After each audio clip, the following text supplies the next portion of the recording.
I think leadership is not a position. Leadership is a social capacity that's only powerful when it's shared. So I believe that leadership is the continual harvest of the best thinking around you. If we come to leadership as the answer to everyone's problem, the oracle of truth, then we're setting us and everyone around us up to fail. The best thinking is what we need, and we don't always have it.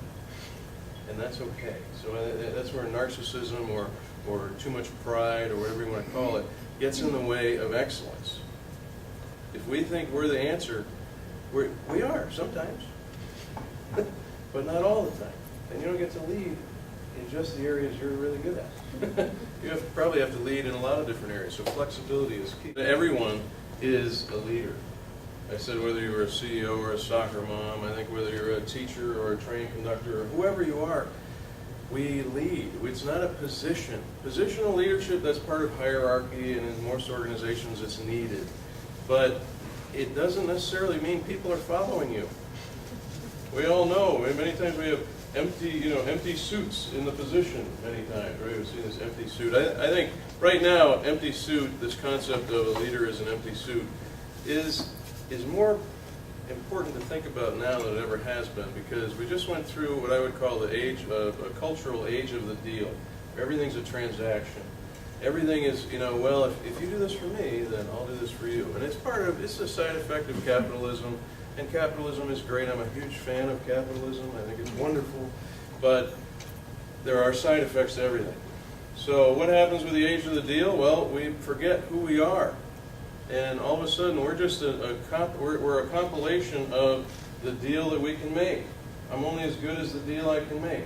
So I would challenge, when I see that in a leader, I want them to consider their identity. And how I do that is I say, hey, one of the ways we do it is we talk for a while about what would they do in life with no expectation of return. My grandfather told me many years ago, when I was about this tall, after I asked him a torrent of questions, he said, that question is so valuable I would never trade it for an answer. Here we go. Prison is the metaphor that I use to describe the challenges that you face. It could be the underutilized potential, it could be an obstacle in your path, it could be something that's been holding you back from your desires, from your dreams, from your objectives, from your strategies, whatever it is, whatever term you use. What is it that holds you back? It could be something else. It could be how you're interacting with this something else. And I think I'll give you another free tough question. Many times in leadership, we blame what's around us and not ourselves. I call it the fundamental attribution error. If I come home at the end of a bad week and I'm just tired, I'm exhausted, we struggle. I mean, you haven't had a week like that, have you? But you come home at the end of a tough week, and I'm a little bit curt and insensitive with my wife, and she goes, "Oh, come on." And I said, "What? You need to get a thicker skin. You're too sensitive." And then the next day, she does it with me because she's had a tough week, and I go, "Well, you're being really, you're being unreasonable here. What's going on?" The issue is, it's called the fundamental attribution error.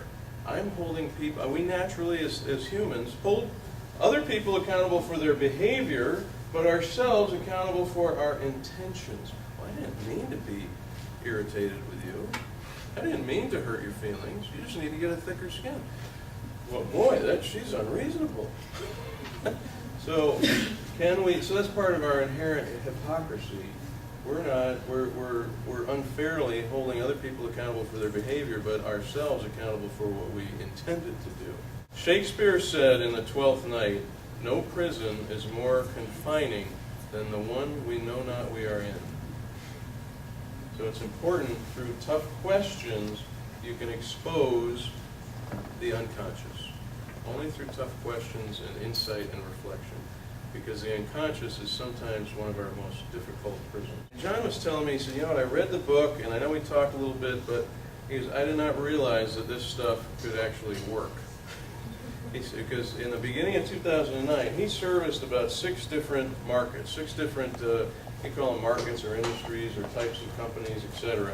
And in the beginning of 2009, he had a competitor pretty much unethically, not illegally, but I would call it unethically, swindle him out of about 20% of his business. He did a private deal, and a few customers in that market basically reneged on their contract and went with this other competitor, and they stole some of his people. It was a really sordid tale of intrigue and lack of ethics. But at any rate, that happened at the beginning of 2009, and as a small business, we all know you lose 20% of your revenue. That hurts. Okay, so he spent 2009 pretty much in knots, ulcers, and trying to plot revenge against this guy, right? Whether we like it or not, that happens sometimes, right? It irritates us. We feel a little, retaliatory, etc. And so that was one of his unknown prisons, all right? Because it did affect how he was dealing with the rest of his clients and how he was looking at new opportunities. And it took some of his focus away. It took some of his clarity away. So when he got to the chapter in the first half of the book on forgiveness, it hit him like a 2x4 across the head, basically. Because the concept about forgiveness, I believe, when it comes to leadership, is it's more important for the person who needs to forgive than it is the person who needs the forgiving. If we're not forgiving, we're basically imprisoning ourselves in resentment. And this resentment was really clouding his focus. So when he finally just let it go, and it was in an evening when he was reading, and he got up the next morning and he literally felt different. He went into the office, he said, we've got a little bit of business left in this market. Let's just call that competitor up and give it to them. Transfer the contract, let's give it to them. And this other market that I've been ignoring, we're going to go after that with all our strength and try to win some new business and just let that go. He did that, and within about 6 weeks, he recovered everything and then some that he lost in the whole year of 2009. So this is not just soft skills. It really irritates me in big companies where you walk in and you go, well, is this hard skill training or is this soft skill training? So hard skill training is like the financial acumen and strategy and that type of thing, and soft skill training might be conflict resolution or leadership development.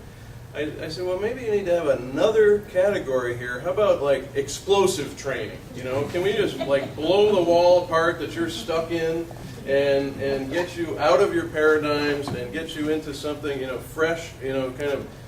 If you look at the analogy or the metaphor that a leader is itself as instrument. Have you heard of that concept at times? A leader as instrument. Well, sometimes our instruments are a little dirty, and we need to clean them out and get clean and clear and focused and ready to hit the opportunities and possibilities that are out there.